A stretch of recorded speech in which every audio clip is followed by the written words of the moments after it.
బిడ్డలారా, ఈరోజు ఆ పాత్ర ఏంటనేది తెలుసుకుందాం. ఓకేనా? పాత్ర అంటే వంట పాత్ర చెప్పాలి. వంట పాత్ర కాదు, బేషన్లు కాదు, గిన్నెలు కావు. అవి మీ ఆయుధాలు. అవేంటి అండి చెప్పాలి?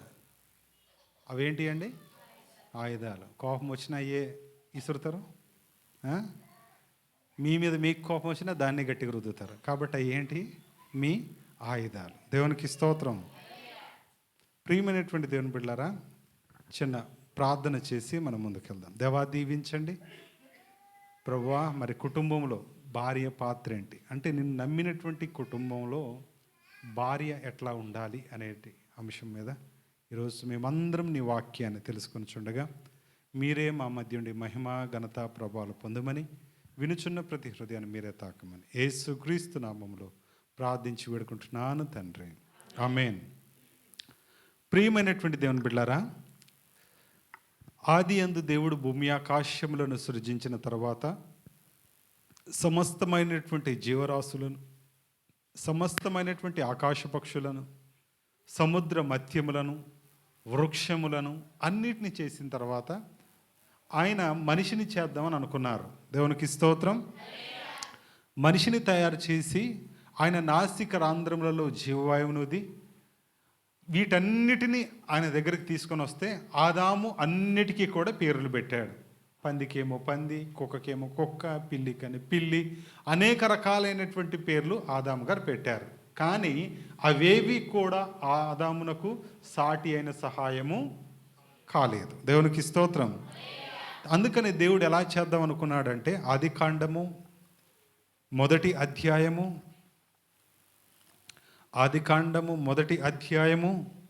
27వ వచనాన్ని చదువుదాం.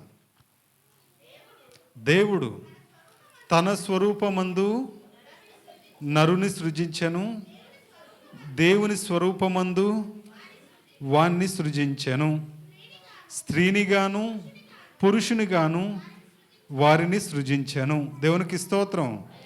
ప్రియమైనటువంటి దేవుని బిడ్డలారా, దేవుడు ఏమనుకున్నారంటే, వీటన్నిటికీ సాటి అయిన సహాయం లేదు కాబట్టి ఆయన స్త్రీని పురుషుని చేద్దాం అనేటటువంటి ఆలోచన ప్రభు వారికి కలిగింది. దేవునికి స్తోత్రం. ఈ స్త్రీ పురుషులు ఇద్దరు కూడా ఆ ఏదైనా వనంలో దేవునితో కలిసి జీవించడం, ఆ ఏదైనా వనములో వారు మరి దాన్ని కాపలాగా ఉండటం, వారు దాని అక్కడ సేద్యము చేయటం, అనేక రకాలైనటువంటి జంతు పక్షు జీవరాశుల మీద వారికి అధికారాన్ని ఇవ్వడం, ఇవన్నీ కూడా మనం చూస్తున్నాం. కాబట్టి వీటన్నిటిని అనుభవించినటువంటి ఆదాము హవ్వలు ఎప్పుడైతే సాతానుడు వచ్చి, ఇదిగో ఈ పండు తింటే కనుక మీరు దేవదూతల వలె అవుతారు, దేవుని కంటే గొప్పవారు అవుతారు అని చెప్తారో, అప్పుడు అవ్వ ఏం చేస్తుందంటే, తినకూడని పండు తిని చేయకూడని తప్పు చేసి ఆ తిన్న దాంట్లో సగం ఆదాముకి ఇవ్వడం వల్ల వారిద్దరు దిగంబరులమని, వారి మనోనేత్రాలు తెరవబడి వారు చెట్ల సాటుకి వెళ్ళి దాక్కోవడం మొదలు పెడతారు. ప్రభు వారిని దర్శించినటువంటి సమయంలో, ఆదమా ఎక్కడున్నావు అనంటే, ప్రభువా నువ్వు నాకు తోడుగా ఇచ్చినటువంటి ఈ స్త్రీయే నువ్వు తినొద్దన్నటువంటి చెట్టు పన్ను నాకు ఇచ్చింది కాబట్టి నేను తిన్నాను, ఇప్పుడు నిన్ను చూడలేకపోతున్నాను అని అంటే, అయితే నా ఆజ్ఞను మీరారు కాబట్టి మీరు ఈ ఏదైనా వనంలో నుంచి బయటికి వెళ్ళిపోండి అని ప్రభు వారిని శపించి అక్కడి నుంచి పంపించినట్లుగా మనం చూస్తున్నాం. దేవునికి స్తోత్రం. కాబట్టి ప్రియమైనటువంటి దేవుని బిడ్డలారా, స్త్రీ ఎవరు అనంటే సాటి అయినటువంటి సహాయము. ఎవరికి అనంటే పురుషునికి. ముందు ఎవరు తయారు చేయబడ్డారు దేవుని ద్వారా అనంటే, పురుషుడు తయారు చేయబడ్డాడు. పురుషుడు తరువాత స్త్రీ తయారు చేయబడింది. అందుకనే కుటుంబానికి యజమాని ఎవరు అనంటే పురుషుడే. దేవునికి స్తోత్రం. ప్రియమైనటువంటి దేవుని బిడ్డలారా, ఇప్పుడు స్త్రీ పురుషులు ఇద్దరు కలిసి జీవించే జీవన విధానంలో వారిని బాల్యం నుంచి పెద్దవారైనప్పుడు, యవనస్తులుగా అయినప్పుడు, పెళ్లి వయసుకు వచ్చిన తర్వాత, పెళ్లి చేసిన తర్వాత వారికి కుటుంబానికి కారకులు అవుతారు. ఆ కుటుంబం ద్వారా మంచి బిడ్డలను లేవనెత్తి ఉన్నతమైనటువంటి స్థితిలో వారు జీవిస్తూ దేవునికి మహిమకరమైనటువంటి జీవితం భార్యాభర్తలు, వారితో పాటు వారు కలిగినటువంటి పిల్లల ద్వారా మంచి జీవితాన్ని జీవించాలని ప్రభువారు మరి ఆలోచన చేస్తున్నారు. అట్టి ప్రణాళికలు వారు కలిగి ఉన్నారు. కానీ మనిషి ఈరోజు ఏమైపోయాడు అని అంటే, పాడైపోయిందండి. పెళ్ళిళ్ళు చాలామంది చేసుకోవడానికి ఇష్టపడట్లేదు. పాశ్చాత్యమైనటువంటి దేశాల్లో, అంటే అభివృద్ధి చెందినటువంటి దేశాల్లో, బయట దేశాల్లో ఏ తంతు అయితే నడుస్తుందో ఈరోజు భారతదేశంలో కొన్ని నగరాల్లో అలాంటి పరిస్థితి ఏర్పడింది. కుటుంబ జీవితాన్ని ఇష్టపడట్లేదు, కుటుంబాలుగా జీవించడానికి ఇష్టపడట్లేదు, ఒంటరిగా బ్రతకడానికి ఇష్టపడుతున్నారు. స్త్రీలు కావచ్చు, పురుషులు కావచ్చు, లేకపోతే బలం ఉడిగిన తర్వాత, అంటే 30-40 సంవత్సరాలు దాటిన తర్వాత లేటు వయసులో పెళ్లి చేసుకుంటున్నటువంటి వారు ఉన్నారు. ఇలా అనేక రకాలైనటువంటి వారు ఈ లోకంలో జీవిస్తున్నారు. ఇంకా కొంతమంది అయితే బిడ్డలను టెస్ట్ ట్యూబుల ద్వారా, వేరే ద్వారా వారి పిల్లలను కలిగి వారు జీవించడానికి ఇష్టపడుతున్నారు, కానీ కుటుంబ వ్యవస్థను ఇష్టపడేటటువంటి వారుగా లేరు. ఇలాంటి జీవితంలో మరి మనుష్యులమైనటువంటి మనం ఎలాంటి మరి కుటుంబాన్ని మనం ఇష్టపడుతున్నాం సంఘంగా అనేదే చాలా ప్రాముఖ్యమైనటువంటి విషయం. దేవునికి స్తోత్రం. కాబట్టి ప్రియమైనటువంటి దేవుని బిడ్డలారా, ఈరోజు చాలా చోట్ల మరి ఒకరికి లోబడినటువంటి వారిగా, ఒకరి మాట విననటువంటి వారిగా, స్వేచ్ఛవంతమైనటువంటి జీవితాన్ని జీవించేటటువంటి వారుగా, లేకపోతే ఈ లోకంలో బతికినంత కాలం లగ్జరీ లైఫ్, సంతోషాలు సుఖాలు కలిగి జీవించి చనిపోయిన తర్వాత ఎక్కడికి వెళ్తాము, ఆ చనిపోయిన తర్వాత ఆలోచిద్దాంలే అనేటటువంటి ధోరణితో మనిషి జీవిస్తున్నాడు. కాబట్టి కుటుంబ వ్యవస్థను చిన్నాభిన్నం అయిపోయేటటువంటి పరిస్థితికి ఏర్పడింది. ప్రియమైనటువంటి దేవుని బిడ్డలారా, దీనికి అంతటికీ కారణం ఎవరు అంటే ఇద్దరును, స్త్రీలు ఉన్నారును, పురుషులు కూడా ఉన్నారు. ప్రియమైనటువంటి వారులారా, ఇలాంటి పరిస్థితుల్లో మరి కుటుంబ సాంప్రదాయం ఎలా అంటే, భారతదేశంలో కుటుంబ సాంప్రదాయానికి ఒక ప్రత్యేకమైనటువంటి విధి నియామకాలు ఉండేవి ఒకప్పుడు. ఏమండి, ఇప్పటికీ చూడండి, 40-50 సంవత్సరాలు కలిగినటువంటి వారు వారి భర్తను అమితంగా ప్రేమిస్తారు, ఆయనే దేవుడిగా భావిస్తారు, హైందవ లేకపోతే హిందూ సాంప్రదాయ ప్రకారంగా. లేకపోతే ఇప్పుడున్నటువంటి జనరేషన్లో మనం చూసినట్లయితే అంత పెద్ద వాల్యూస్ ఏమి ఉండవు. నువ్వు సమానమే, నేను సమానమే, నువ్వు చదువుకున్నావు, నేను చదువుకున్నాను, నీకు తెలుసు తెలివితేటలు, నాకు ఉన్నాయి అనేటటువంటి భావనలోకి వచ్చేసారు. ఇట్లా అనేక రకాలైనటువంటి వ్యవస్థలు ఉన్నాయి. కానీ భార్య బాధ్యతలు చాలా ప్రాముఖ్యమైనవి అని కుటుంబం తెలియచేస్తుంది, అంటే దేవుడు తెలియచేస్తున్నాడు. ఎందుకు అనంటే, ఇంట్లో ఏదన్నా వ్యవస్థను స్థాపించాలన్నా, పిల్లలకి నేర్పించాలన్నా, అంటే జరిగిన కాలాన్ని, ప్రస్తుత కాలాన్ని, భవిష్యత్ కాలాన్ని వివరించేది ఎవరు అని అంటే ఇంట్లో భార్యే. దేవునికి స్తోత్రం. భర్త ఏమో నిత్యమైన సంపాదన, కుటుంబ పోషణ కొరకు ఆయన ఆలోచిస్తూ ఉంటాడు. కాబట్టి పిల్లలతోనూ భార్యతోనూ ఎక్కువ సమయం ఆయన గడిపేటటువంటి టైం ఆయనకు లేకపోవచ్చును, కానీ ఇంట్లో ఎక్కువ సమయం గడిపేది ఎవరు అని అంటే భార్యే. దేవునికి స్తోత్రం. అలాగే బైబిల్ గ్రంథంలో కూడా మంచి భార్యలుగా ఉన్నటువంటి వారు ఉన్నారు, చెడ్డ భార్యలుగా ఉన్నటువంటి వారు ఉన్నారు. మంచి ఆలోచన ఇచ్చినటువంటి వారు ఉన్నారు, చెడ్డ ఆలోచనలు ఇచ్చినటువంటి వారు ఉన్నారు. కేవలం యేసుక్రీస్తు నమ్మినటువంటి కుటుంబాలే మంచిగా ఉంటున్నాయి అని నేను అన్నాను. ఏమండి, వాళ్ళు కూడా నామకార్థపు జీవితం అయితే, వారు కూడా దేవుని లక్ష్య పెట్టని జీవితం అయితే, వారి కుటుంబాలు కూడా ఎంతో కొంత గందరగోళం ఏర్పడాల్సినటువంటి పరిస్థితి ఉంది. అలాగే మరి కుటుంబ వ్యవస్థలో నమ్మనటువంటి వాళ్ళు కూడా, అంటే యేసుక్రీస్తు నెరగనటువంటి వారు కూడా కుటుంబం మీద ప్రేమతో, ఆశతో వారు నిర్మించుకుంటున్నటువంటి విధానాలు కూడా మనం చూస్తున్నాం. కారణం ఏంటి అని అంటే, ఈ రెండింటికి తేడా. ప్రియమైనటువంటి వారు ఆలోచన చేయండి. వారి కుటుంబం మీద పెట్టేటటువంటి శ్రద్ధ, కుటుంబానికి ఇచ్చేటటువంటి విలువ, కుటుంబాన్ని గౌరవించేటటువంటి విధానం, మరి అది ప్రత్యేకమైంది. అది ఒక ప్రత్యేకమైనటువంటి దృష్టితో వారు చేసేటటువంటి పని. దేవునికి స్తోత్రం. ప్రియమైనటువంటి వర్లారా, ఒకసారి కనుక మనం చెడ్డ స్థితిలో నుంచి కనుక చూస్తే, రాజు అయినటువంటి మరి ఆహాబు భార్య, ఆమె పేరేంటిది చెప్పాలి, ఎవరండి? యెజబేలు. భర్తకి ఎలాంటి సహకారం ఇచ్చిందంటే, మంచి కార్యాలకు ఆమె సహకారం చేయలే. ఎలాంటి సహకారం ఇచ్చింది? చెడ్డ కార్యానికి. ఎందుకు దిగులుగా ఉన్నావు? నాకు ఆ ద్రాక్ష తోట కావాలి, అడిగితే ఇవ్వనంటున్నాడు. కొను, డబ్బులు ఇస్తానని చెప్పు, ఆయన కూడా ఇవ్వనంటున్నాడు. అయితే ఒక పని చేయి అని చెప్పి, నీకు నేను ఇప్పిస్తా అని చెప్పి రాజుకు ఉండేటటువంటి అధికారాన్ని యెజబేలు తీసుకుని ఏం చేసిందంటే, ఆయనను చంపించి, ఈ తోట నీదే, ఆ తోట నీదే, అనుభవించు అని చెప్పి ఆయనకి ఇచ్చేసింది. ప్రియమైనటువంటి దేవుని బిడ్డలారా, మంచి ఆవిడ చెడ్డ ఆవిడ? ఏమండి, ఈరోజు వార్తలు పెడితే చాలు, చాలా దారుణమైనటువంటి వార్తలు వింటున్నాం. ఏమండి, ప్రియుడి మీద మోజుతో కట్టుకున్న భర్తను చంపేసిన భార్య. ఎంత దారుణం అండి అది. పిల్లల్ని చంపేస్తున్నారండి, చిన్న చిన్న పిల్లల్ని.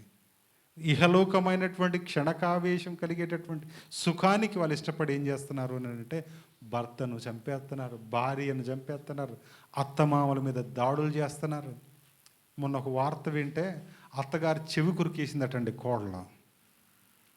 ఏం కొరికిందండి మరి, ఇంకా ఆమె ఏం చేసిందో మనకు తెలియదు, కానీ చెవి కొరికేసి తెగిపోయింది, మొత్తం ఊడిచ్చేసింది, అంత దారుణం కొరికింది. ఇట్లా ఎక్కువ శాతం కుటుంబాల్లో కానీ ఇలాంటి ప్రేమ లేని తత్వం వలన పోలీస్ స్టేషన్లో కానీ కోర్టుల్లో కానీ విడాకులకి వెళ్ళేటటువంటి వారు, అయ్యా నా భర్త నన్ను కొడుతున్నాడు, అయ్యా నా భార్య నన్ను కొడుతుందనేటటువంటి వేదన చింత కలిగినటువంటి పరిస్థితులు మనం చూస్తున్నాం. నిన్న వెళ్ళి మా బండ్ల కాడికి నడిచి వచ్చి ఎక్కుదాం అని చెప్పి బండ్లెక్కే కాడికి వస్తే ఒక ఆయన్ని ఆటో మీద నుంచి దింపుతున్నారు పేషెంట్లాగా. కాలు లెగలట్లేదు, చేతులు రావట్లేదు, మంచం ఆటో పక్కనేసి దింపుతున్నారు.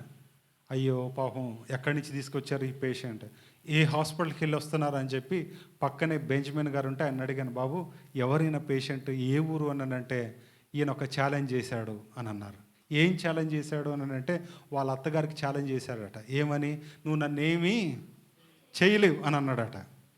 వాళ్ళ అమ్మాయిని కొట్టి పుట్టింటికి తరిమి ఇక్కడ ఛాలెంజ్ చేసి అక్కడికి వెళ్ళి కూడా ఛాలెంజ్ చేస్తే వాళ్ళు ఊరుకుంటారా? కాలు ఎరగొట్టారు. ఏం చేశారు? నిజమండి, ఏం చేశారు? కాలు ఎరగొట్టారు, మంచాన్ని తీసుకొచ్చారు, ఛాలెంజ్ చేసి వెళ్ళిండు బావ ఇట్లా వచ్చిండు అని అంటున్నాడు ఆయన. ప్రియమైనటువంటి దేవుని బిడ్డలారా, ఇలాంటి పనికి మాలినటువంటి ఛాలెంజ్ ఎన్నో చేస్తున్నారు లోకంలో. తప్పండి ఇవి, వదిలేయండి వీటిని. చెడ్డ భార్యలు ఉన్నటువంటి లోకంలో ఉంటున్నాం, మంచి కుటుంబాలు కలిగినటువంటి వారంగా ఉంటున్నాం. యేసు క్రీస్తులో కనుక నీ కుటుంబం ఉంటే అది ధన్యత. దేవునికి స్తోత్రం. చిన్న మాటను చూద్దాం ముందు. అంటే చెడు మార్గాన్ని అనుసరించేటటువంటి సతీమణులు కూడా ఉన్నారంటున్నారు కాబట్టి ఒక మాటను చూద్దాం. సామెతల గ్రంథము 14వ అధ్యాయము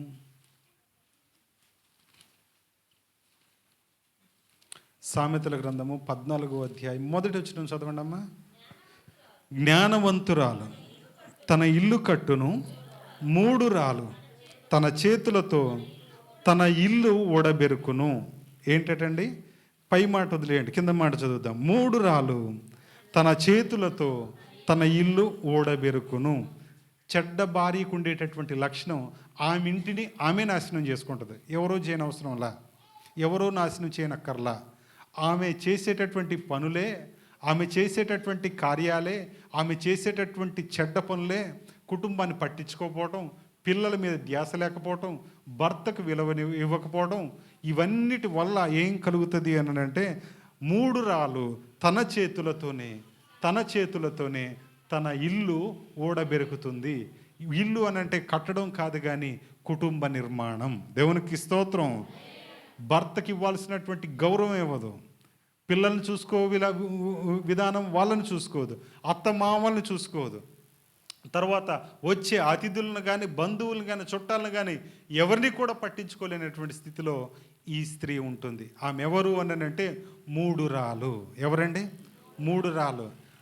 మీ నాన్న ఏమిచ్చాడు, మీ అమ్మ ఏమిచ్చింది, ఇదంతా నా సామానే, నేను తెచ్చాను పుట్టింటికాడి నుంచి, మీకు అది కూడా చేత కాదా, ఇది కూడా చేత కాదా అనేటటువంటి విధంగా కుటుంబానికి దూరం చేసేటటువంటి మూఢమైనటువంటి మరి నడవడిక ఏముకుంటుంది. కాబట్టి ఆమె ఎవరు అంటే 3 రాలు.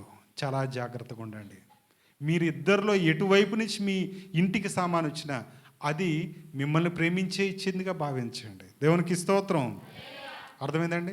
అత్తగారు ఇచ్చిన అల్లుడు కొరకని భావించాలి, ఇటు అబ్బాయి వైపు ఇచ్చిన అమ్మ కోడల కొరకు అనుకోవాలి, కానీ వేరువేరుగా చూడటానికి ఎంత మాత్రం కూడా చేయకూడదు. అర్థమవుతుందండి దేవుని బిళ్ళారా? దేవునికి స్తోత్రం. కాబట్టి నెంబర్ 1, చెడ్డ భార్య అయినటువంటి 3 రాలు ఏం చేస్తుంది అని అంటే తన చేతులతో తన ఇల్లే ఓడబెరుకును. చాలా కుటుంబాల్లో చూసినట్లయితే ఒకప్పుడు బంధువులతో కలకలంలాడేటటువంటి ఇల్లు ఇప్పుడు కేవలం కుటుంబ సభ్యులతోనే వారు మాత్రం ఉండేటటువంటి పరిస్థితికి వచ్చినాయి. కారణం ఏంటంటే వెళ్తే సరిగ్గా చూడదురా, ఆయన మంచోడే. ఉదాహరణకు అంటున్నాను, సంఘ పెద్దగారు మంచోళ్ళే, కానీ అమ్మగారు అనరే. పాస్టర్ గారు మంచోళ్ళే, కానీ పాస్టర్ అమ్మ గారు చెప్పరమ్మా, ఆమె ఫీల్ అవ్వరు. పంతులు గారు మంచోళ్ళే, కానీ పంతులమ్మ గారు మంచిది కాదు. మన నాయకుడు మంచోడే, చెప్పాలా, నాయకురాలు మంచిది కాదు. వెళ్తే కూర్చోమందు, టీ ఇవ్వదు, గౌరవించదు. అలాంటి ఇంటికి ఏం పోతాం రా అని చెప్పి ఆగిపోయేటటువంటి వారు కూడా ఉన్నారు. దేవునికి స్తోత్రం. ఏం చేస్తుంది అంటే కుటుంబాన్ని ఆమె, చెప్పాలి, ఏం చేస్తుంది, కుటుంబాన్ని ఆమె ఓడబెరికేసుకుంటుంది. ఎవరిని ప్రేమించక, ఎవరికి లోబడక, ఎవరికి ఇవ్వాల్సినటువంటి గౌరవం వారికి చేయక, ఆతిథ్యం ఇవ్వక, వచ్చేటటువంటి చుట్టాలకి, వచ్చేటటువంటి బంధువులకు, స్నేహితులకు పరిచర్య చేయక, ఇవేం కూడబెట్టుకుంటుందంటే అప్రతిష్టను, అగౌరవాన్ని ఆమె సంపాదించుకుంటుంది. దయచేసి మనకి క్యారెక్టర్ ఉంటే తీసేయండి. దేవునికి స్తోత్రం. ఇవి ఉండడానికి వీలు లేదు. రెండోది చూద్దాం. సామెతల గ్రంథము 25వ అధ్యాయం 24వ వచనాన్ని చదువుదాం. కొంచెం ఘాటుగా ఉంటుంది, ఏమనుకోబాకండి ఈ మాట. గయ్యాళితో పెద్ద ఇంట నుండుట కంటే మిద్దె మీదన ఒక మూలన నివసించుట మేలు. దేవునికి స్తోత్రం. అక్కోళ్ళు చెప్పాలి, దేవునికి స్తోత్రం. గయ్యాళితో, నవ్వుతారేంటంటే, గయ్యాళితో కంచులాంటి గొంతు ఇల్లంతా విరిపెడతా ఉంటే ఆ ఇంట్లో ఉండేదానికంటే బెటర్ ఎక్కడ ఉంటాం మేలు? పూరి గుడిసెలో ఉండుట మేలు. దేవునికి స్తోత్రం. మిద్దె మీద అంటే మేడ మీద చిన్న గదిలో ఉండటం సంతోషం అంటున్నారు. దేవునికి స్తోత్రం. ఏమండి తిన్నారా అని ప్రేమగా అడగదు, వచ్చిన వాళ్ళతో ప్రేమగా మాట్లాడదు, గౌరవించి మాట్లాడదు, పట్టించుకోదు. పిల్లల్ని కూడా ఏం మాట్లాడిన కొట్టినట్టే, ఎరా తిని తెచ్చావా అంటే ఆ మాట ఎంత దారుణంగా ఉంటుందండి. కాబట్టి గయ్యాలి. ఆమె ఎవరు? నేను అంటలేదు, ఎవరంటున్నారు? వాక్యం అంటుంది. దేవునికి స్తోత్రం. గయ్యార. కొంతమంది స్త్రీలను చూసి మగోళ్ళే భయపడతారు వాళ్ళతో మాట్లాడటానికి. కారణం ఏంటంటే వాళ్ళ గురించి తెలుసు. ఎవరి నోట్లో నోరు పెట్టచ్చు కానీ ఈమె నోట్లో నోరు పెట్టకూడదండి అని అంటారు. అంటే ఆ ఏరియాకి ఆమె ఎవరు? ఎమ్మెల్యే కాదు, ఎంపీ కాదు, వార్డు మెంబర్ కాదు. ఎవరు ఆమె? గట్టిగా చెప్పరే. మీలో ఎవరైనా ఉన్నారా? ఉండకండి దయచేసి. దేవునికి స్తోత్రం. గయ్యాళితో పెద్ద ఇంట నుండుట కంటే, ఏమండి, గయ్యాళితో పెద్ద ఇంట నుండుట కంటే 4 అంతస్తులు కట్టించుకొని ఆ గ్రౌండ్ ఫ్లోర్లోనే 10 గదులున్న ఇంట్లో ఉండుట కంటే మిద్దె మీద చిన్న గుడిసె, ఒక చిన్న గదిలో ఉండటం అది ఉత్తమము. దేవునికి స్తోత్రం. ఏదన్నా చెప్తే మీరు ఎట్లా చెప్పాలి? ఎట్లా చెప్పాలక్క? మృదువుగా, ప్రేమగా, మెల్లగా మీరు మాట్లాడాలి తప్ప మీ గొంతు మైక్ సెట్ లాగా అందరికి వినపడటానికి వీలు లేదు. దేవునికి స్తోత్రం. తర్వాత మాట చూద్దాం. సామెతల గ్రంథము 21వ అధ్యాయము 19వ వచనాన్ని చదువుదాం.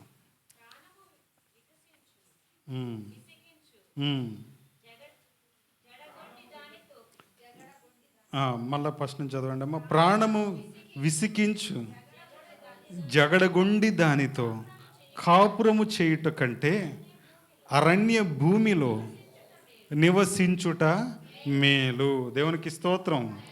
ప్రాణం విసికించు జగడగొండి దానితో. ఆమె ఎవరటండి? చెప్పాలా? మాట్లాడరు ఎక్కలో. జగడగుండి అంటే అర్థం ఏంటిది? ప్రాణం విసికించే జగడగుండి అంటే ఏంటి? ఎవరు అని అంటే గొడవ అయితే పెళ్ళైన కాడిని చెప్తూ ఉంటారు, చూశారు? మీ వాళ్ళు ఏం పెట్టారు? బంగారం పెట్టారా, వజ్రాలు పెట్టారా, లేకపోతే ఏం పెట్టారు, నేను ఎందుకు చేయాలి నీ మాట అని చెప్పి మాట్లాడితే గొడవ అయితే చాలు. ఎప్పటి తిత్తుతారు చెప్పాలి? ఎప్పటిది? అప్పటి చరిత్ర. పెళ్ళి అయిపోయి 15 సంవత్సరాలు అవ్వచ్చు, 20 సంవత్సరాలు అవ్వచ్చు, అప్పటి ఇంకా మర్చిపోరు వాళ్ళు. వాళ్ళని ఏమంటారు అంటే జగడ గోండి. అర్థమవుతుందండి? జగడ గోండి. చాలా జాగ్రత్తమ్మా. ఏ గొడవకి ఆ గొడవ గురించే మాట్లాడండి. దానికి కలిపి అన్నిటి కలిపి ఇది సమస్య అని చెప్పకండి. వింటున్నారమ్మా? ఏ సమస్య అయితే దాని గురించే మాట్లాడండి. ఆయన పొద్దాక పనిచేసి వస్తే గనక మీరు స్టోరీ వేశారనుకోండి, బంగారం కొంటానన్నావు, ఏది, ఎప్పుడు కొంటావు, పండగకి కనీసం బట్టలను పెట్టా కొనవా నువ్వు, ఆగే డబ్బులుంటే కొందాం అని అంటాడు ఆయన. ఇంకెప్పుడు ఉంటాయి నీ దగ్గర, నిన్ను కట్టుకుంది నన్ను చూసావు, నీవేనా ప్రాణం అనరు, నీవేనా దరిద్రం అంటారు. ఆయనకి ఏమొస్తుంది? కోపం కాదు, నిద్ర రాదు, అసలు ఎందుకు చేసుకున్నాను రాదు అనే కాడికి రాదా? వస్తుందా రాదా? ఈమెవరు అంటే జగడగొండి. అంటే జగడం లేకపోతే ఆమెకు సంతోషం ఉండదు. యూపీలో ఆ మధ్య ఒక న్యూస్ చదివాను, ఇద్దరం చదివాను, నేను మా అమ్మగారు. ఆమె కోర్టుకి వెళ్ళిందటండి. ఎక్కడికి? కోర్టుకి వెళ్ళింది. నాకు నా భర్త నుంచి విడాకులు కావాలి. ఏంటి అని అంటే విషయం ఏంటమ్మా, నేను మంచిగా చూసుకోవట్లేదా అని జడ్జి గారు అడిగారు. లేదండి, నేను ఎంత గొడవ పెట్టుకుందామన్నా ఆయన గొడవకు రావట్లే. అర్థమైందా? నవ్వుతున్నారు, నిజమండి ఇది. నేను ఎంత గొడవ పెట్టుకుందామన్నా ఆడు గొడవకు రావట్లే. ఈయన ప్రేమ వల్ల నేను చచ్చిపోతున్నాను. కాబట్టి నాకు అప్పుడప్పుడు ఏం చేయాలి? గొడవలు కూడా కావాలనుకుంటున్నాను, కానీ ఈడు నాతో గొడవ. కాబట్టి నాకు విడాకులు కావాలి. ఇంత మంచివాడితో ఉండటం నా వల్ల నిజమండి ఇది. డబ్బులు మొత్తం ఖర్చు చేసినాను, పర్లేదులే అంటాడట. తినటానికి ఏమి అసలు నీకు ఉంచకుండా తినేసిన మొత్తం అన్నా ఓకేలే. ఏంటి లేట్ వచ్చినావు అని చెప్పి గట్టిగా నిధులు తీసినా రేపు నుంచి ఆయన కొత్తాలే అంటాడట. కానీ గొడవ మాత్రం పెట్టుకోడట. ఎంత కోపం రెప్పిట్టినా ఆయన మాత్రం కోప్పడేవాడు కాదట. అందుకనే కోర్టుకి వెళ్ళింది. ఎక్కడికి? కోర్టుకి వెళ్ళింది. దేవునికి స్తోత్రం. నిజంగా అండి, ఆయన మహానుభావుడు అండి, దండం పెట్టవచ్చు ఆయనకి. ప్రియమైనటువంటి దేవుని బిడ్డలారా, ఇలా అనేక రకాలైనటువంటి వారు ఉన్నారు. భర్త అధికారాన్ని తీసుకునేటటువంటి వారు ఉన్నారు. 3 రాలైనటువంటి భార్యలు ఉంటున్నటువంటి లోకంలో మనం ఉంటున్నాం. తర్వాత గయ్యాళి తత్వం కలిగినటువంటి వాళ్ళతో మనం ఉంటున్నాం. జగడం గొండి కలిగినటువంటి వాళ్ళతో సమాజంలో మనం ఉంటున్నాం. ఈ 3 లక్షణాలు లేదా ఈ 4 లక్షణాలు ఉండేటటువంటి వారిని మనం దరిచేరక, వీరిని ఆదర్శంగా తీసుకొనక దేవుని ప్రణాళిక ప్రకారమైనటువంటి కుటుంబ జీవితాన్ని జీవించడానికి మనం ఇష్టపడాలి. దేవునికి స్తోత్రం. ఎట్లా అంటే ఒకసారి చూడండి మరలా సామెతల గ్రంథం, మంచి భార్యకు ఉండేటటువంటి లక్షణాలు 14:1 ఏమని ఉంటుంది అక్కడ? జ్ఞానవంతురాలు. ప్రతి జ్ఞానం కలిగినటువంటి స్త్రీ ఏం చేయాలంటే తన ఇంటిని తానే కట్టుకోవాలి. దేవునికి స్తోత్రం. అంటే ఇంటిని కట్టుకోవడానికి ఏం వినియోగించాలి? జ్ఞానం వినియోగించాలి. అర్థమవుతుందండి లేదా? మీరు ఇల్లు కట్టుకోవడానికి పురుషుడికి ఈ మాట చెప్పట్లేదు, స్త్రీకి చెప్తున్నటువంటి మాట ఇది.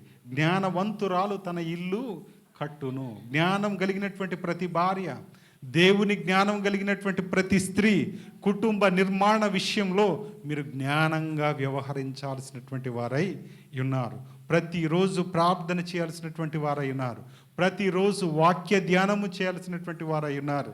ప్రతిరోజు దేవునికి మీ కుటుంబ సమస్యలన్నీ చెప్పవలసినటువంటి వారై ఉన్నారు. దేవునికి స్తోత్రం.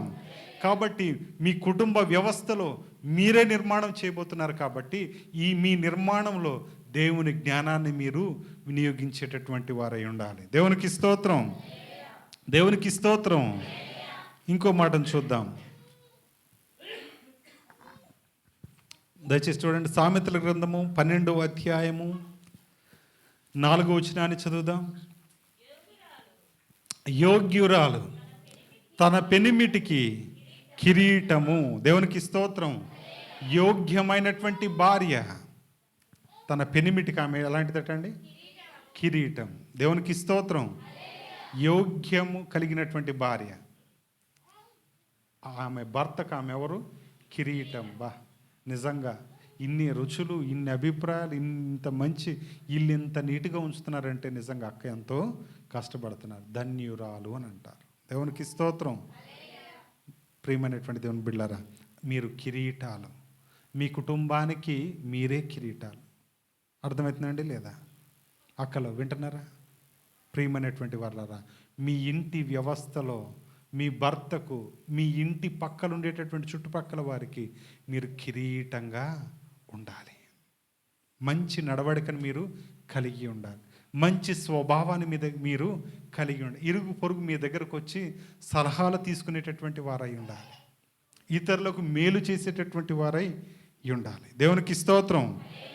దేవునికి స్తోత్రం. స్త్రీలలో బాగుంటుందండి. ఒక బ్యాచ్ లాగా ఫామ్ అవుతారు వీళ్ళు. అయిన తర్వాత ఆ బ్యాచ్లో ఎవరికన్నా శత్రువు అయ్యారనుకోండి ఒకరు, మిగతా వాళ్ళందరూ కూడా శత్రువే. పురుషుల్లో ఈ క్యారెక్టర్ మనం చూడం, కానీ స్త్రీలలో బాగుంటుంది. అవునా కదా? ఏం మాట్లాడరు? మీరు బ్యాచ్లో లేరా? ఉన్నారా లేరా? దేవునికి స్తోత్రం. మనకు బ్యాచీలు ఉండకూడదు. మనందరం ఎవరి బ్యాచ్? యేసయ్య బ్యాచ్. దేవునికి స్తోత్రం. అర్థమైందండి? అంతేగాని మీరు గ్రూపులు అవ్వడానికి వీలు లేదు. పెళ్ళి అయిన వాళ్ళందరూ సంఘంలో ఒక గ్రూప్ ఉండకండి. పెళ్ళి కాని వాళ్ళందరూ ఒక గ్రూప్ ఉండకండి. వాళ్ళని చూసి నేర్చుకోండి. పెళ్ళి కాని వారిని గౌరవించండి. పెళ్ళి కాని వారు సంఘంలో ఎక్కువ పనులు చేయండి. పెళ్ళైనటువంటి వారు పెళ్ళి కానటువంటి వాళ్ళకి సలహాలు సూచనలు ఇవ్వండి. సంఘాన్ని ఎట్లా నడిపియాలో తీసుకుని వెళ్ళండి. ఇవన్నీ కూడా యోగ్యకరమైనటువంటి పనులు. దేవునికి స్తోత్రం. అంతేగాని మీరొక బ్యాచ్, వాళ్ళొక బ్యాచ్ అని చెప్పి ముసలిళ్ళందరినీ ఒక బ్యాచ్, పేషెంట్లందరినీ ఒక బ్యాచ్, అక్కోళ్ళందరినీ ఒక బ్యాచ్ చేయకండి. అట్లనే సంఘంలో ఇంకో బ్యాచ్ కూడా మీరు తయారవ్వద్దు. ధనవంతులైనటువంటి వారందరూ ఒక బ్యాచ్ ఉండకండి. ఉంటారా అట్లా? కూలికి వెళ్ళేట వాళ్ళందరూ ఒక బ్యాచ్గా మీరు ఉండకండి. బాగుంటుంది ఇది. అర్థమవుతుందండి లేదా? వింటున్నారమ్మా? మీరందరూ ఎవరు బ్యాచ్ చెప్పాలి. ఎవరమ్మా? యేసయ్య బ్యాచ్. అంతేకాని ఇక్కడ ధనిక, దరిద్ర, బీద, సంపన్న, గొప్ప, చిన్న అని ఏమీ తేడా లేదు. దేవునికి స్తోత్రం. దేవునికి స్తోత్రం. కాబట్టి ప్రియమైనటువంటి దేవుని బిడ్డలారా, మీరు దేవునికి సంఘం కొరకు ప్రాణం పెట్టాడు. కాబట్టి యేసుక్రీస్తు ప్రభువారు ఈ సంఘం ఎట్లా ఉండాలనంటే క్రీస్తు మనస్సును కలిగి ఉండాలి తప్ప బ్యాచ్లుగా డివైడ్ అయిపోయి వేరుగా ఉండడానికి ఏమాత్రం కూడా వీలు లేదు. అది దేవుడు ఇష్టపడాడు. దేవునికి స్తోత్రం. ప్రియమైనటువంటి వర్లారా, ఆలోచన చేయండి. కొంతమంది ఈ మధ్య బ్లేములు చేస్తున్నారు. అయ్యగారులనే అనేటటువంటి స్థితికి వచ్చారు సంఘంలో. మా అయ్యగారండి ఇదండి, మా అయ్యగారండి అదండి, మా అయ్యగారండి ఫలానండి అని చెప్పి 1-2 కంప్లైంట్లు నా దగ్గరకు వచ్చినాయి వేరే సంఘం నుంచి. మీరు తప్పు చేస్తున్నారు. మీరేం చేస్తున్నారు? అయ్యగారి మీద చెప్పడానికి వీలు లేదు. అయ్యగారిలో మీకు ఏదైనా నచ్చలేదా? మీరేం చేయాలి? అయ్యగారి కొరకు ప్రార్థన చేయాలి. దేవునికి స్తోత్రం. ఈ విషయం మీ అయ్యగారితో మాట్లాడారంటే, అయ్య బాబోయ్ ఆయనతో మాట్లాడితే తిడతాడండి మమ్మల్ని. తిట్టినా పర్వాలేదు, నువ్వేం చేయాలి? వెళ్ళి మీ అయ్యగారికే చెప్పాలి, కానీ వేరే అయ్యగారికి చెప్పడానికి వీలు లేదు. దేవునికి స్తోత్రం. కాబట్టి ప్రియమైనటువంటి దేవుని బిడ్డలారా, యోగ్యురాలు తన పెనిమిటికి ఆమె ఎవరు అని అంటే కిరీటము. దేవునికి స్తోత్రం. కిరీటంగా మీరు ఉండాలనుకుంటున్నాడు. కిరీటం ఎక్కడ పెడతారండి? చెప్పాలి. కిరీటం ఎక్కడ? బెల్ట్ ఏమో ఎక్కడ కట్టుకుంటాం, కిరీటమేమో వడ్డాణం ఎక్కడ? నడుముకే కదా. మీరు వడ్డాణం అని బైబిల్ చెప్పట్లా. మీరెవరు? కిరీటము.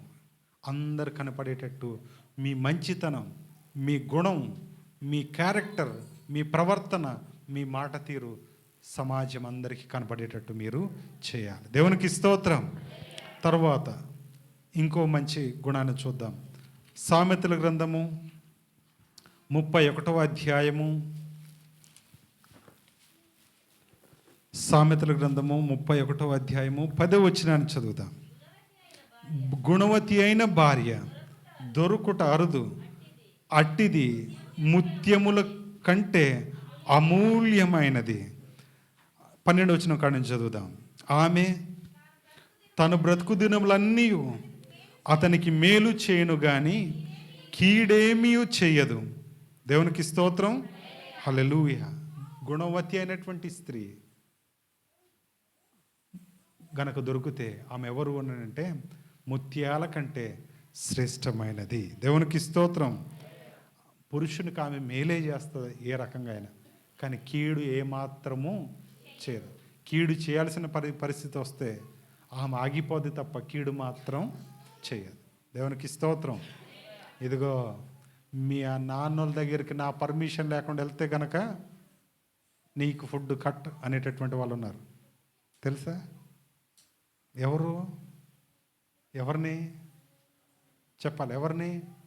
ఎవరితో అంటారు ఈ మాట? వినాలమ్మా. ఎవరితో అంటారు? భర్తతో చెప్తున్నారు చాలామంది స్త్రీలు. మీ తమ్ముడితో మాట్లాడుతున్నారు, మీ అక్క వస్తుందా ఆమెతో మాట్లాడద్దు అని ఎవరు కండిషన్ పెడుతున్నారు? మరి మీ అమ్మలు వచ్చేటప్పట్లు చేస్తున్నారు, అయినా చేయట్లేదు కదా. కాబట్టి ఇలాంటివి మీరు చెయ్యకూడదు. దేవునికి స్తోత్రం. దేవునికి స్తోత్రం. ఏంటండి ఏం మాట్లాడరు? వెళ్ళమంటారా వెళ్ళొద్దంటారా? మేము అత్తగారు మామగారి దగ్గరికి చెప్పాలి, ఏమంటారు? బాధతో చెప్తున్నారంటే ఇష్టం లేదా? మాట్లాడొచ్చా? మీ పర్మిషన్ అవసరమా? చెప్పాలా? ఆయన బంధువులతో మాట్లాడడానికి మీ పర్మిషన్ అవసరమా? చెప్పాలి. కళ్యాణి అవసరమా? అవసరం లేదు. దేవునికి స్తోత్రం. నిజంగా అండి, ఎటని వెళ్ళాలంటే ఎంతసేపు రెడీ అవుతారో, అటు రెడీ అయ్యి ఇటు రెడీ అయ్యి అది చేసి ఇది చేసి. అది పుట్టింటికి వెళ్దామని చెప్పండి, ఎంతసేపు పట్టిద్ది? పదండి వెళ్ళిపోదాం. తలదవలేదు, ఏం పర్లేదు మా అమ్మ ఉందిగా, మంచి బట్టలు ఏం పర్లేదు మా అమ్మ కొనిస్తుంది మంచి అని చెప్పి వెళ్ళి సంతోషంగా వెళ్తారు. దేవుని సంధానానికి అట్టి సంతోషంతోనే మీరు రావాలి. దేవునికి స్తోత్రం. కాబట్టి ఇవన్నీ కూడా మంచి లక్షణాలు. దేవునికి స్తోత్రం. కాబట్టి ప్రియమైనటువంటి దేవుని బిడ్డలారా, ఇప్పుడు మంచి లక్షణాలు చూసాం, చెడు లక్షణాలు చూసాం. ఏ క్యారెక్టర్ మనలో ఉండకూడదో చూసుకున్నాం, ఏ క్యారెక్టర్ మనలో ఉండాలో చూసుకున్నాం. ఇప్పుడు వాక్యానుసారమైనటువంటి బాధ్యతలు భార్య ఎలా కలిగి ఉండాలో చూద్దాం. కొన్ని మాటలే దయచేసి మొదటి కొరింథీయులకు రాసిన పత్రిక 7వ అధ్యాయము, మొదటి కొరింథీయులకు రాసిన పత్రిక 7వ అధ్యాయము 10-11 వచనాలు చదవండి. మరియు పెళ్ళి అయిన వారికి నేను కాదు, ప్రభువే ఆజ్ఞాపించినదేమనగా భార్య భర్తను ఎడబాయకూడదు, ఎరబాసిన ఎడల లేదా తన భర్తతో సమాధాన పడవలెను, మరియు భర్త తన భార్యను పరిత్యపించకూడదు. దేవునికి స్తోత్రం. ప్రభు అయినటువంటి దేవుడు పెళ్లి వ్యవస్థ అనేది చాలా ప్రత్యేకంగా, పటిష్టంగా, ఫలించి అభివృద్ధి చెందే విధంగా పెట్టాడు. కాబట్టి ఆయన ఏమంటున్నారంటే, నెంబర్ 1, మీరు ఒకరినొకరు ఎడబాసి ఉండకూడదు. దేవునికి స్తోత్రం. ఎన్ని గొడవలైనా ఏం చేయాలి? కలిసే చెప్పాలి, కలిసే ఉండాలి. దేవునికి స్తోత్రం. ఎన్ని సమస్యలు వచ్చినా మీరు ఎట్లుండాలి చెప్పాలమ్మ అందరూ. ఎట్లుండాలి? అంతేగాని నన్ను కొట్టాడమ్మా 3 ఆటోలు వేసుకొని రండి అని చెప్పొద్దు. అర్థమైందండి? కలిసి ఉండడానికి ప్రయత్నం చేయండి. ఆయన ఇచ్చే మొదటి బాధ్యత ఏంటంటే, దంపతులైనటువంటి వారికి ఇద్దరికి, భార్యకు భర్తకు ఒకరినొకరు ఎడబాసి ఉండడానికి వీలు లేదు. ఒకవేళ ఎడబాసిన ఎడల సమాధానపడైనా మీరు కలుసుకోవాలి తప్ప మళ్ళీ వేరే పెళ్ళిళ్ళు చేసుకోవడానికి వీలు లేదు. దేవునికి స్తోత్రం. గొడవ అయింది కాబట్టి ఆమె నన్ను మంచిగా చూడట్లేదు కాబట్టి ఇంకో దాన్ని చేసుకున్నానండి అంటానికి లేదు. అర్థమవుతుందండి? లేదా? మంచిగా చూసుకున్నా చూసుకోకపోయినా దేవుడు చూస్తున్నాడు, నిన్ను చూస్తున్నాడు, నీ భార్యను కూడా ఎవరు చూస్తున్నారు? దేవుడు చూస్తున్నాడు. ఆమె నడవడిక దేవునికి తెలుసు, నీ నడవడిక కూడా దేవునికి తెలుసు. నీకు ఆమె వల్ల ఏమైనా సమస్య కలిగిందా? నువ్వేం చేయి? చెప్పలేం చేయి? ప్రార్థన చేయి, ఆమెకి చెప్పు, ఈ విషయం నాకు నచ్చట్లేదని చెప్పు. మార్చుకున్నదా సరే, మార్చుకుపోయినా సరే. దేవునికి స్తోత్రం. దేవునికి స్తోత్రం. మీరు ఒకరినొకరు విడిగా ఉండడానికి వీలు లేదు. దేవునికి స్తోత్రం. భార్య పని, భర్త పని. మొదటి బాధ్యత ఏంటంటే మీరు ఒకరినొకరు వేడి ఉండడానికి వీలు లేదు. రెండవదిగా చూడండి, ఎఫెసీయులకు రాసిన పత్రిక 5వ అధ్యాయము 22వ వచనాన్ని చదువుదాం. స్త్రీలారా, మీ ప్రభువునకు వలె మీ సొంత పురుషులకు లోబడి ఉండుడి. దేవునికి స్తోత్రం. రెండో పని, భార్య ఏం కలిగి ఉండాలి అని అంటే, నెంబర్ 1 ఏమో ఏంటిదండి, ఎడబాయకూడదు. రెండోదేమో లోబడి ఉండాలి. దేవునికి స్తోత్రం. ఎట్లా ఉండాలండి? ఎవరికి చెప్పాలి? భర్తకి. దేవునికి స్తోత్రం. భర్తకి ఏం చేయాలి? లోబడి ఉండాలి. ఎప్పుడండి? ఎప్పుడు లోబడాలి? అన్ని సందర్భాల్లో లోబడి ఉండాలి. నీకు తెలిసినా నువ్వేం చేయాలి? లోబడి ఉండాలి. అర్థమవుతుందండి లేదా? వింటున్నారమ్మా? లోబడి ఉండాలి. లోబడటం చాలా ప్రాముఖ్యం. వినాలి. ఆయనకు చదువు లేకపోయినా, ఆయనకేం తెలియకపోయినా, కొంచెం మొరటుగా ఉన్నా నువ్వేం చేయాలని అంటే, చదువుకున్న నీవు లోబడాలి. దేవునికి స్తోత్రం. ఎవరిని బట్టి అని అంటే, వాక్యాన్ని బట్టి. దేవునికి స్తోత్రం. వాక్యం ఏమంటుంది? భార్య లోబడి ఉండాలి. భార్య ఎట్లా ఉండాలండి? లోబడి ఉండాలి. ఎవరికి అని అంటే, భర్తకు. గౌరవించండి, ప్రేమించండి, లోబడండి ఏదని చెప్తే, అమ్మాయి కొంచెం మంచినీళ్ళు అంటాడు అన్నప్పుడు మీరేం చేయాలి? తెత్తగా నాకు అని చెప్పి ఎంతసేపు అయినా కానీ మీరు తేకుండా ఉంటే ఏం చేస్తాడు? ఆయన కోపం వస్తుంది. మీరేం చేయాలి? ఎంబటే నీళ్ళు ఏం చేయాలి? తెచ్చియాలి. దేవునికి స్తోత్రం. కాబట్టి అట్లా మొదటి పేతురుకు రాసిన పత్రిక 3:1 కూడా ఉంటుంది, చదవనవసరం లేదు. కాబట్టి ఇట్లా లోబడి ఉండాలి. అన్ని విషయాల్లో, అన్ని పద్ధతుల్లో మీరు ఆయనకు లోబడి ఉండాలి. తర్వాత 3వ మాటను చూద్దాం. కొలొస్సీయులకు రాసిన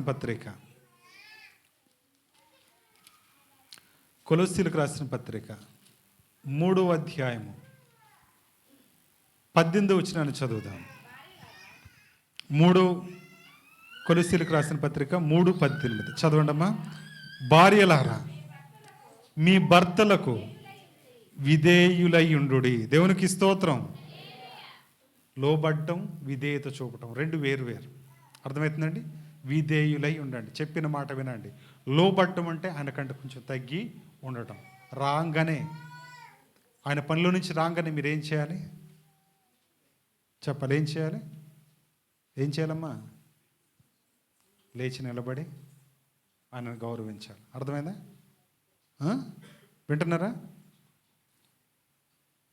అంతేకాని ఆయన వచ్చిన ఏటి పెట్టుకొని తిను అన్నమా, పెట్టుకొని తిను అనకండి. తప్పది. ఏం చేయాలి? పెట్టియాలి. దేవునికి స్తోత్రం. ఒక ఆయన ఇట్లనే దున్ని పొద్దాక ఆయన వస్తే ఈమె కాలు మీద కాలు వేసుకుని కుర్చీలో కూర్చొని అన్నం తింటా ఉంది. కాళ్ళు గడుక్కున్నాడు, కొద్దిసేపు ఇటాడు తిరిగిండు, అన్నం అయిపోయింది. ఈయన వచ్చాడు, తింటావా లేదు, ఆ టీవీ అది దాన్ని ఊహు అని అవుతుంది తప్ప ఈయన గురించి పట్టించుకునేటటువంటి పరిస్థితి లేదు. చివరికి అటు తిరిగి ఇటు తిరిగి ఆయనే అన్నం పెట్టుకొని తిన్నాడు. మంచినీళ్ళని తెచ్చేయాలగా, తెచ్చేయాలి వద్దా? మంచినీళ్ళు కూడా తెచ్చేయాలి, ఆయనే తెచ్చుకొని తాగుతున్నాడు. ఈ ఎటు చూసినా ఆయనకి అట్లా చూస్తే మళ్ళీ అటు చూస్తే అని నవ్వుతాను. ఆయన మళ్ళా కర్ర పట్టుకుని వెళ్తూ ఏం చేశాడు తెలుసా? దగ్గరకు వచ్చాడు, ఆ కుర్చీని ఎగిరిదనేడు. కూర్చున్న కుర్చీ ఇరిగిపోయింది, వెలకల పడింది. పడి నన్ను దంతావా అని చెప్పి ఇక చూడండి గొడవ స్టార్ట్ అయింది కదా. అది చివరికి ఎంత దాకా వచ్చిందంటే పంచాయతీల దాకా వచ్చింది. ఎంత దాకా వచ్చిందండి? పంచాయతీ దాకా వచ్చింది. ఎందుకు కొట్టావు మా అమ్మాయిని అంటాడు. ఎవరు? మాంగారు, అమ్మాయిల తండ్రి. ఎందుకు కొట్టకూడదంటాడు ఆయన. ఏమండి? ఇంతలోకి ఈ పంచాయతీ ఇటు కొంతమంది చేరారు, అటు కొంతమంది చేరారు. అప్పుడు చెప్తున్నారు ఊర్లో ఆమె క్యారెక్టర్ చూసిన వాళ్ళు, మీ అమ్మాయి ఎవరితో మంచిగా మాట్లాడదు, మీ అమ్మాయి ఎవరి దగ్గరికి ఎవరితో మంచి సంబంధాలు పెట్టుకోదు, ఎవరు వచ్చినా పట్టించుకోదు. ఆ టీవీ, ఆమె ఆమె. ఇదే తప్ప ఈ మొగుడు మాత్రం ఏం చేస్తాడు, నేను వెళ్ళానంటే నేను వెళ్ళాను, నేను వెళ్ళానంటే నేను వెళ్ళాను, నేను ఎప్పుడు వెళ్ళినా ఇదిగో ఇంట్లే అని చెప్పి ఆ ఊర్లో ఒక 10 మంది ఆమెకు వ్యతిరేకంగా సాక్ష్యం ఇస్తే అయితే ఇక్కడి నుంచి విడాకులే అనే కాడికి వచ్చింది. ఎక్కడికి వచ్చిందండి? విడాకులు కాడికి వచ్చి వేరే పెళ్లి చేద్దాం అనుకునే కాడికి ఆలోచనలు వెళ్ళిపోయినాయి. చివరికి వాళ్ళకి వీళ్ళకి మధ్య ఒక పరిష్కారం చెప్పి, ఈ అమ్మోళ్ళ దగ్గరికి వెళ్తే పనులు బాగానే వెళ్తుంది, ఎక్కడికి వస్తేనే అత్తగారింటికి వస్తేనే, కాపురానికి వస్తేనే ఈ సమస్యలన్నీ. ప్రియమైనటువంటి దేవుని బిడ్డలారా, ఇదంతా ఎందుకు వచ్చిందో తెలుసా? ఒకే ఒక గుణం ఆమెలో లేకపోవటం వలన, లోబడక పోవటం వలన, విధేయత చూపకపోవడం వలన. దయచేసి మీ పిల్లలకి మీరు ఇలాంటి పద్ధతులు నేర్పించకండి. దేవునికి స్తోత్రం. కాబట్టి ప్రియమైనటువంటి దేవుని బిడ్డ, మొదటి మాట ఏంటండి? ఎడబాయకూడదు. భార్య భర్తలు ఇద్దరు ఒకరినొకరు ఎడబాయకూడదు. రెండవదిగా లోబడి ఉండాలి. మూడవదిగా విధేయత చూపాలి. నాలుగవదిగా 1 తిమోతిలకు రాసిన పత్రిక 3వ అధ్యాయము 11వ వచనం, అటువలే పరిచర్య చేయు స్త్రీలు ఎవరమ్మా? మాన్యులై కొండెములు చెప్పని వారును మితానుభవం గలవారును అన్ని విషయములలో నమ్మకమైన వారునై ఉండవలెను. దేవునికి స్తోత్రం. కొండేలు చెప్పే వాళ్ళగా ఉండొద్దటండి. ఆడోళ్ళ నోట్లో ఆవగింజ నానదంటారు, తెలుసా ఈ సామెత? అంటే ఏదన్నా సీక్రెట్ చెప్పండి, అది ఎంబటే ఎవరికి వెళ్తుంది? చెప్పాలి. ఎక్కడ? ఊరంతా తెలియదు, గంటలో. ఎంతలో? గంట. ఎక్కువ టైం కూడా అవసరం లేదు, గంటలో ఊరంతా. ప్రియమైనటువంటి దేవుని బిడ్డలారా, అందుకనే కొండేలు చెప్పేవారుగా మీరు ఉండొద్దు, సాడీలు చెప్పేవారుగా మీరు ఉండొద్దు. ఇక్కడ మాట అక్కడ వెళ్ళి చెప్పకండి. అక్కలారా వింటున్నారా? ఏమ్మా వింటున్నారా? ఎక్కడ మాట అక్కడే విని వదిలేయండి, అంతేగాని మోసుకొని వెళ్ళబాకండి. మీరు మోసుకెళ్లాల్సింది ఏంటిది? సువార్త ఒక్కటే. దేవునికి స్తోత్రం. సువార్త తప్ప ఏది మీరు తీసుకొని వెళ్ళడానికి వీలు లేదు. కాబట్టి చాలా జాగ్రత్తగా మీరు ఉండాలి. కొండేలు మీరు చెప్పకండి. కొండేలు చెప్పే బుద్ధి ఎవరితో తెలుసా? సాతానుడిది. కొండెం చెప్పే అవ్వను పడేశాడు, కొండెం చెప్పే పాపంలో పడేశాడు మనల్ని. ప్రియమైనటువంటి దేవుని బిడ్డలారా, దెలీలా వల్ల సంసోను మోసపోయింది కూడా అదే కదా, అవునా కదా? నీ బలం ఏడుంటుంది నాయన అని చెప్పి ఆయన్ని పడుకోబెట్టి తలదువ్వి బుజ్జగించి ఇవన్నీ చెప్తే, అమ్మా వినండి, ఏం చెప్పాడు? చెప్పకూడని విషయాలన్నీ చెప్పాడు. ఆయన ఎప్పుడైతే చెప్పాడో మరుక్షణం ఫిలిస్తీన్లకి ఆ ఇన్ఫర్మేషన్ మొత్తం వెళ్ళిపోయింది. కాబట్టి కొండేలు మీరు చెప్పడానికి వీలేదు. కొండేలు చెప్పడం పాపం. అర్థమైందండి? 1కి 2 కల్పించి చెప్పడం పాపం. దయచేసి చెప్పకండి, ఎవరు పరువు తీయకండి మీరు. ఇంకో మాట కూడా ఉంది. తీతుకు రాసిన పత్రిక 2వ అధ్యాయము 3, 4, 5 చదవండమ్మా. అలాగుననే వృద్ధ స్త్రీలు కొండెగత్తులను మిగుల మద్యపానాసక్తులనై ఉండక ప్రవర్తన యందు భయభక్తులు గలవారై ఉండవలనని దేవుని వాక్యము దూషింపబడకుండానట్లు యవ్వన స్త్రీలు తమ భర్తలకు లోబడి ఉండి తమ భర్తలను శిశువులను ప్రేమించువారును స్వస్థ బుద్ధి గలవారును పవిత్రులను ఇంట నుండి పని చేసుకుని వారందరూ మంచి వారునై ఉండవలనని బుద్ధి చెప్పుచు మంచి ఉపదేశం చేయువారునై ఉండవలనని బోధించుము. దేవునికి స్తోత్రం. నేను ముసలిదాన్ని కదా ఒక పెగ్గేసి పడుకుంటా అంటానికి లేదు. ఏమండి, నేను ముసలోళ్ళు కదా నా మాట ఎవరు వింటారులేని సాడీలు చెప్పడానికి వీలు లేదు. మంచి క్యారెక్టర్ కలిగి ఉండండి. మీరు ముసలోళ్ళు అయితే యవనస్తుల కొరకు ప్రార్థన చేయండి. యవన స్త్రీలు వారి భర్తను ప్రేమించేటటువంటి వారుగా చేయండి. వారు వారి పిల్లలకి ప్రార్థనా జీవితాన్ని నేర్పించేటటువంటి వారై ఉండాలి. కానీ చెడ్డ మనస్సు, చెడ్డ ఆలోచనలు, చెడ్డ పనులు చేయడానికి వృద్ధ స్త్రీలు సాహసించకూడదు.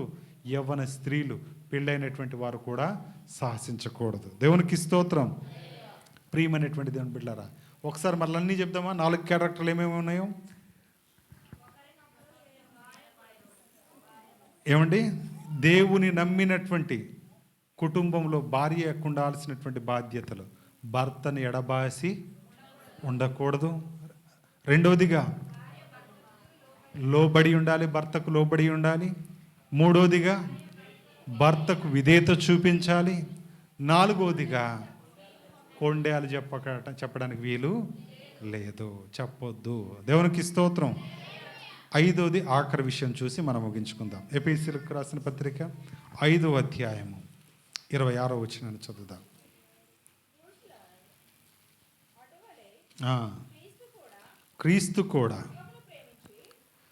క్రీస్తు కూడా సంఘమును ప్రేమించి కళంకమైనను ముడత అయినను అట్టిది మరేదైనను లేక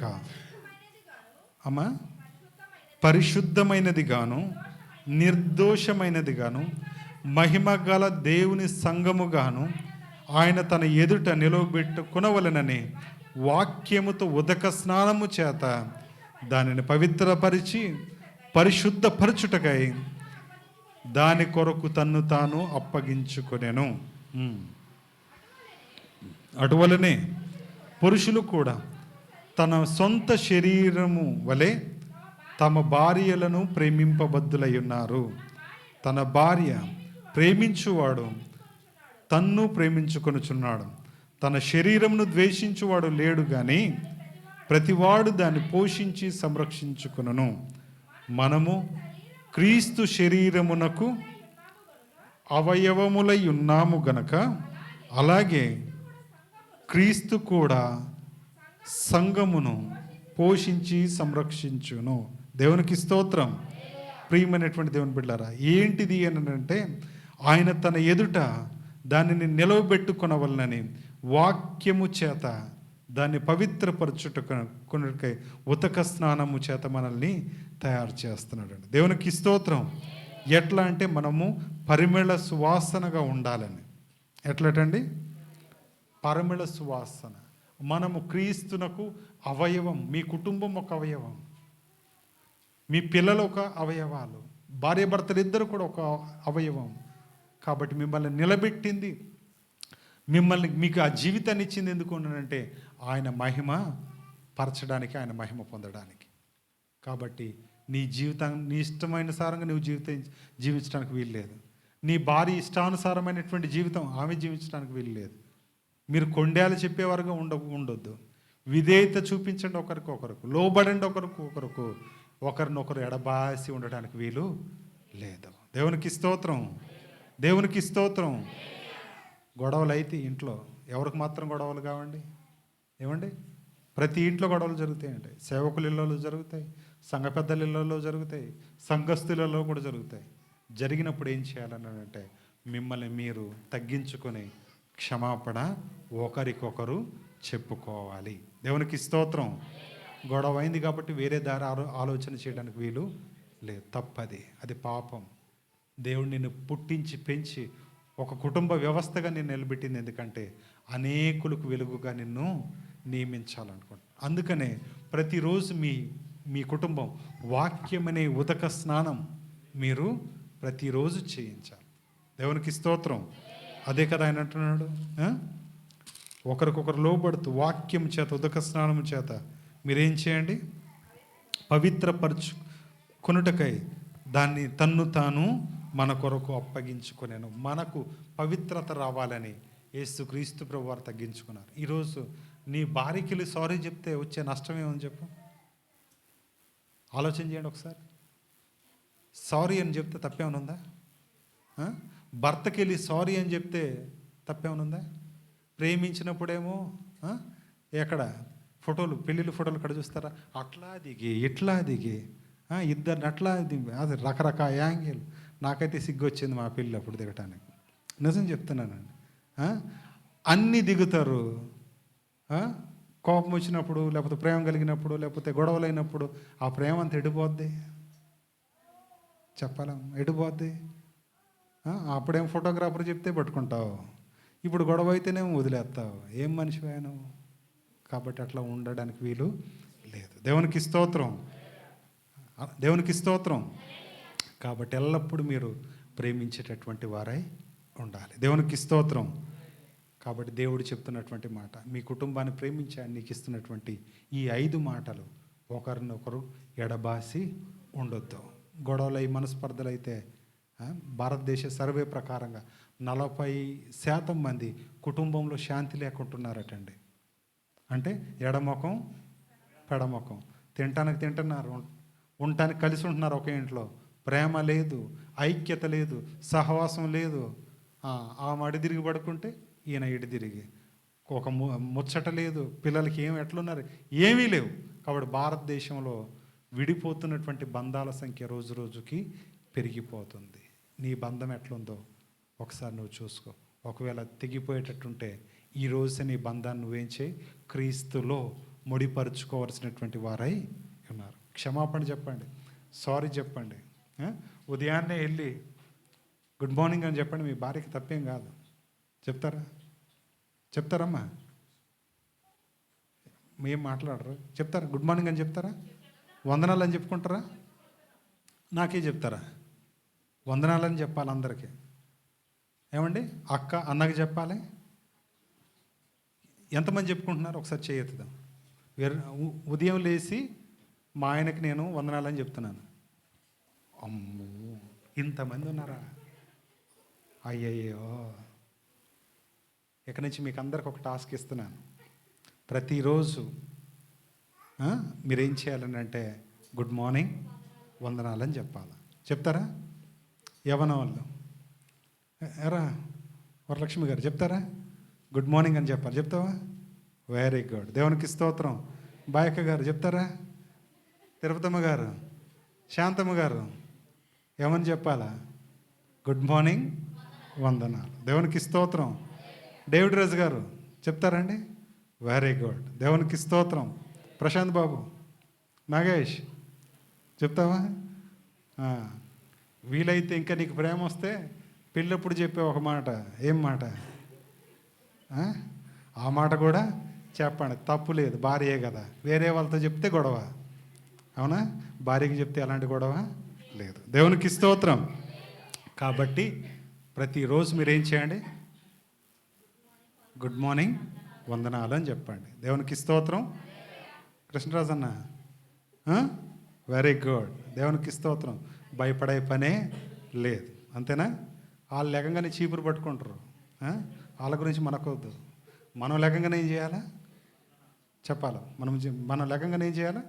వందనాలు చెప్పుకోవాలి. దేవునికి స్తోత్రం. ఆ వందనాలు తిరిగి మీరేం చెప్పాలి? అమ్మగారులు వందనాలు అని చెప్పాలి. ఓకేనా? రైట్. ఇది దేవుని ప్రేమ ద్వారా కట్టబడేటటువంటి ప్రతి కుటుంబం చేసేటటువంటి పని. దేవునికి స్తోత్రం. మా అమ్మగారు మా నాన్నగారు ఇంకా గుడ్ మార్నింగ్ అని చెప్తారు, వందనాలు చెప్పుకుంటారు. ఎవరికి వాళ్ళు ప్రార్థన చేసుకుంటారు. ప్రతిరోజు వాళ్ళు కూడా కలిసి ప్రార్థన చేస్తున్నారు. వారు నేర్పించినటువంటి పనే ఈరోజు మేము చేస్తున్నాం. లేకంగానే ఆమె ఎక్కడున్నా వెళ్ళి ఏం చేస్తా? ఆమె మన దగ్గర రాదనుకోండి, అమ్మగారు ఏం చేస్తా? వెళ్ళి వంటకాడున్నా లేకపోతే ఇంకెక్కడన్నా గుడ్ మార్నింగ్, వందనాలు అని చెప్పి అప్పుడు మిగతా కార్యక్రమాలు. మీరు కూడా అట్లనే చేయండి. ప్రేమను మీరు పెంచుకోండి, తగ్గించుకోకండి. దేవునికి స్తోత్రం. ఎంత పెంచుకుంటే పెరిగేది ప్రేమ. అర్థమైందండి? అర్థమైందండి లేదా? కాబట్టి మీరు పెంచుకోవడానికి ప్రయత్నం చేయండి. దేవుని నామంలో దేవుడు మిమ్మల్ని దీవించుగాక. చిన్న ప్రార్థన చేద్దాం. దేవా, దీవించండి. నీ వాక్యాన్ని విన్నాం ప్రభువా. నీ మార్గంలో మేమందరం నడిచే భాగ్యాన్ని దయచేయండి ప్రభువా. నీ సన్నిధానంలో మేమందరము ప్రభువా భార్య భర్తలుగా ఉంటూ ప్రభువా ఒకరికొకరు దూరంగా ఉంటున్నామేమో, చిన్న చిన్న సమస్యలు వేరుగా మమ్మల్ని ఉంచుతున్నాయేమో. నీ వాక్యం సెలవిస్తూ ఉన్నది, మేము ఒకరినొకరు ఎడబాయడానికి వీలు లేదు. మేము లోబడాల్సినటువంటి వారమై ఉన్నాం. మేము ఒకరికొకరు ప్రభువా విధేయత చూపించాల్సినటువంటి వారమై ఉన్నాం. కొండేలు ప్రభువా మేము ఒకరి మీద ఒకరిని చెప్పుకోక, ఇతరుల గురించి మేము చెడ్డగా చెప్పక, ఎవరైనా మాకు ఏదైనా చెప్పినా అది సర్వానికి నీకే అప్పగిస్తూ, సర్వశక్తుడైనటువంటి నీకే అప్పగిస్తూ, నీ వాక్యము చేత ప్రతిరోజు ఉతక స్నానము చేత మేము కలిగినటువంటి వారమై నీ ప్రేమను, నీ ఐక్యతను, నీ సంతోషాన్ని మేము ఈ లోకంలో నెరవేరుస్తూ నీ కృపచేత మమ్మల్ని అందరినీ భద్రపరిచే భాగ్యాన్ని దయచేయమని విన్న ప్రతి హృదయాన్ని మీరే తాకమని యేసు క్రీస్తు నామమున ప్రార్థించి వేడుకుంటున్నాను తండ్రి. ఆమేన్, ఆమేన్. దేవునికి స్తోత్రం.